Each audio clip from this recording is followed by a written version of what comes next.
Bonjour à tous. Aujourd'hui, nous présentons une vidéo parce que à l'école, vous savez, à l'EFPP, ça bouge sans arrêt. Il y a très souvent des nouvelles formations. Ça va être le cas notamment en janvier. Et aujourd'hui, nous allons parler particulièrement de l'analyse transactionnelle. Et c'est pour ça que je reçois Vanessa, qui va vous en parler un petit peu, répondre aussi à nos questions. Donc cette formation, qu'est-ce qu'elle comporte de nouveau par rapport à tout ce qu'on a pu faire jusqu'à maintenant à l'école, quoi? Oui, donc bonjour.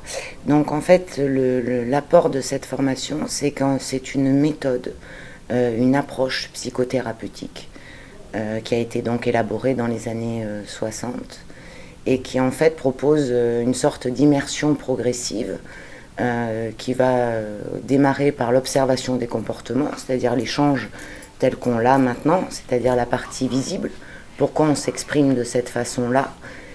Et ensuite, il y a une seconde analyse qui montre comment s'est structurée cette personnalité, et une troisième analyse qui, elle, en fait, décrit les composantes de cette personnalité.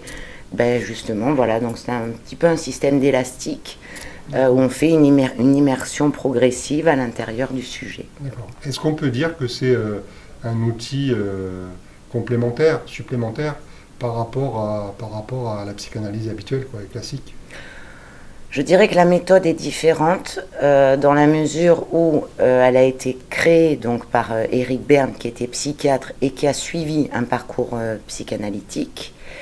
Mais comme il est mort assez rapidement, elle a été largement développée, que ce soit effectivement par des psychanalystes. Elle s'est aussi beaucoup inspirée des thérapies cognitivo-comportementales et aussi par un couple de gestaltistes, donc en fait, qui ont proposé des concepts. Et à l'intérieur de ces concepts, vous avez comme des grilles de lecture en fonction de la problématique. Et donc ça va plutôt se faire par l'écoute, mais aussi par des supports comme d'exercice, alors soit par jeu de rôle, soit vraiment avec un modèle concret.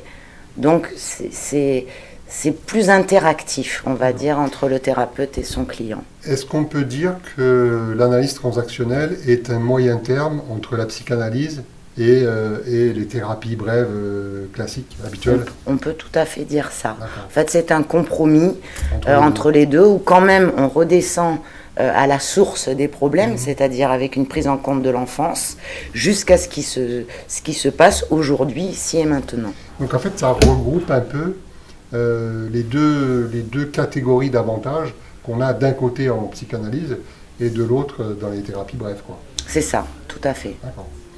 Donc c'est une formation qui va commencer en janvier. Oui. On a déjà posé sur le site de l'école toutes les informations. C'est ça. Donc il y a le contenu du programme qui va donc s'étaler sur un an.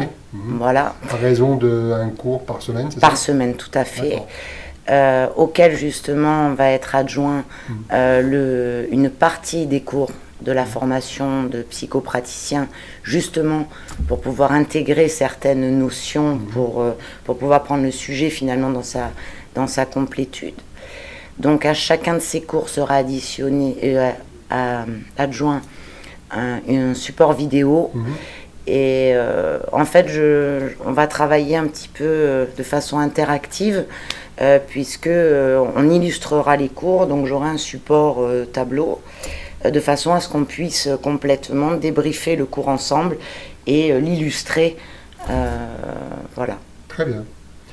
Voilà, on vous donne rendez-vous donc en janvier avec le début des inscriptions courant décembre. Merci à tous, à très bientôt. Au revoir.